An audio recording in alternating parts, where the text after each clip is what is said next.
Hey everybody! Welcome to another episode of Trenny and C. I'm Trenny. This is C. We today have something kind of interesting. We a number of years ago bought this Knob Creek 9-year-old whiskey. We did. And then shortly after they started, you noticed that the 9-year age statement was missing. Yeah, and they went to that the no age statement, at least around here. I want to say it's been 2, maybe 3 years of no age statement. And then suddenly one day, boom, out of nowhere appears this weird melty, look at the warpy. I don't know if you can see that, but it's just start take it up there. It's weird enough. Show off the There's weirdness. the back of it. Show it sideways. It kind of has this like. Yeah, it's just kind of different. It's like melted almost. Yeah, my analogy is that it looks like a VHS tape that you left on your dashboard in the middle of summer, and then you tried to return it to Blockbuster. And Exactly. Like, sir. So the point being, this is the reboot of the 9-year-old. Yes. Kind of a cool bottle. I like the black and Accents, gold. Yeah. One thing I think, so the age statement's the same. Yes. They both refer to, you got small batch on there. Yes. You got 50% on there. Yes. So Do you have since 1992 on there?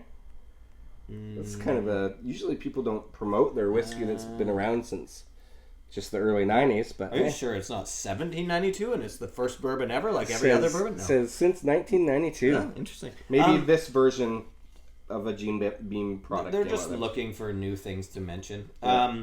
But yeah, so essentially the main objectives here, small batch, 9 years old, 50%, it's all the same. Both corks?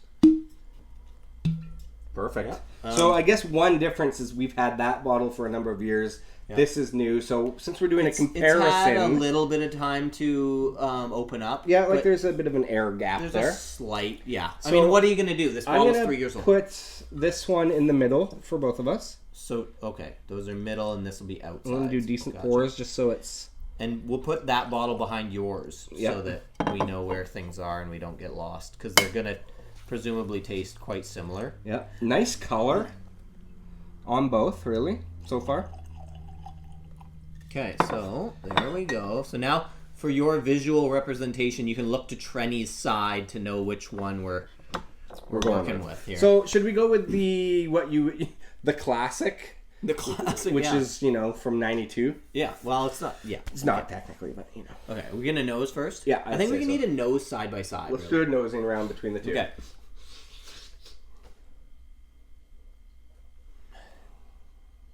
There's a nice mustiness to this one that I'm getting. It's got that a molassesy, musty. Very much like a cracked black pepper, a little bit on the nose too, but like a nice sweetness behind it. But it kind of comes across as the first thing I get are the savory notes first, like that mustiness, true. and then it kind of underneath it is that classic bourbon kind of corniness. Yeah, I'm getting I get a bit of a dark fruit kind of thing off of it too. Yeah, for sure. Like almost like Fig Newton-y or something. Yeah, there is a richness to it. Like it's Okay, should we? Yeah. Let's move on to the next one. That's enough to compare. Better reset the nose buds, nose palate, arm smell. All right. Here we go. Okay. Now the brand spanking the new one. 9. A bit of a different color potentially. Yeah. Almost. Maybe not too much. Not too much. Okay, here we go. Okay, here we go. I get a different nose off of that right away. I do. This one's actually, I think the sweetness is more forward on this one. Yeah, I'm getting more of the sweet and baking spice off of this one. Yeah.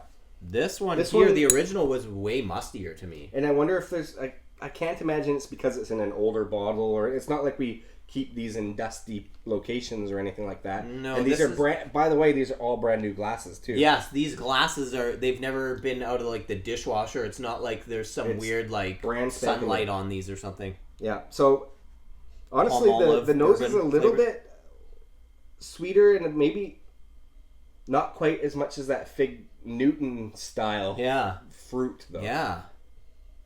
It's got like a pie spice, though, and... Okay, my initial impression is... Yeah.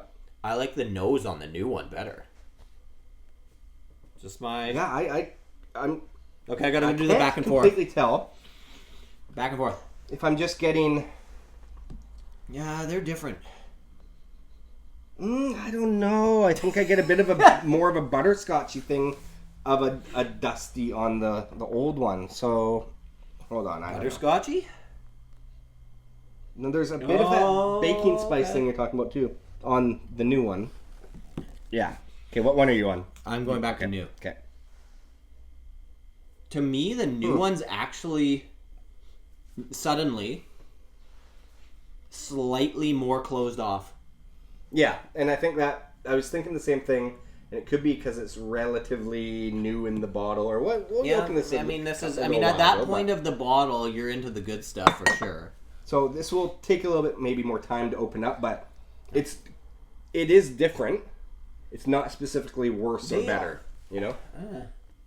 My first impression was that I liked it better, but that was just a first impression. I mean, I think I'm coming back to the nose of this one, and I'm personally liking it better. Okay. I mean, they're similar for sure. It's just that there's certain notes that are emphasized, it seems like, which, I mean, any whiskey's going to have some, like, batch variation, and these have been 3 years, different, so... Yeah. But it's not like it's untrue to its original form or something. Yeah, no, it's not a completely different whiskey. No, we haven't tasted it yet, so let's get to the taste. Okay. Because maybe sometimes that happens. We nose the old one first. Should we drink the new one first? Ooh, okay. Yeah, why not? All right. Something different. I don't know why, but I don't think it matters. Okay.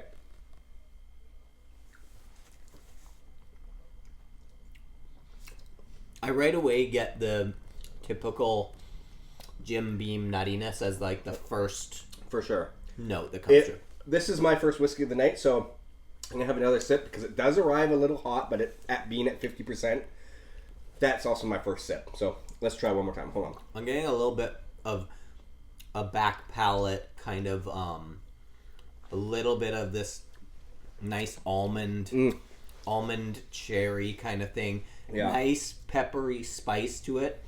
At times, when Knob Creek is your first dram, it can be a bit hot. Yep. This one went down really easy for me. It's after a second and third sip now. All the flavors you talked about, but it's like a nice mouth coating. It's there. It's not hiding. I've got a water palate reset here. Oh yeah, I don't, but that's okay. Really, really good. Yeah. I mean, and Knob Creek is a reasonable price for all the positive notes, right? So let's get into the old. Yeah, let's do it.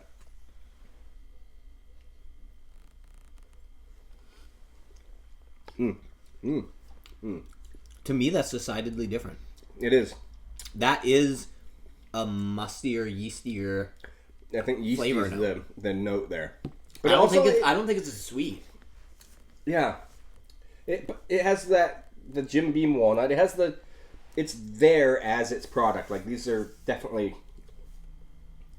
true to form. Yeah, they're not identical twins, but they're from the same mother, kind of thing. My first impression on both nose and taste are that I like the new one better. That's just, we have a light bulb flickering. Convenient. That's just how I'm feeling. I'm gonna go back. I don't know. I'm gonna actually just do a side by side quick taste, old versus new. Did that light bulb just go out? Is that what happened? Or was that not ever on? Mm-mm. Anyway, you can't see what we're seeing, but a light. It's mainly or something. Yeah. Okay, the old one has a little bit quicker of a. It goes into the finish quicker, like in the drying sense. Yeah. It gets a little bit spicy and peppery and dusty and musty. Where now going to the new one, maybe because it's again brand new. There's a walnutty. It actually has like a bit more of that Booker's walnut to it than this one, the original. Do you know how when we tried that Kujira and you were talking about like fermented, I get a little bit of that like more of that like fermented flavor on here. Yeah, it feels a little bit more like just potent or something. Like it's got a little bit more liveliness to it. Interesting stuff. I mean, it is what it is. I personally, I'm welcoming back the new 9-year-old.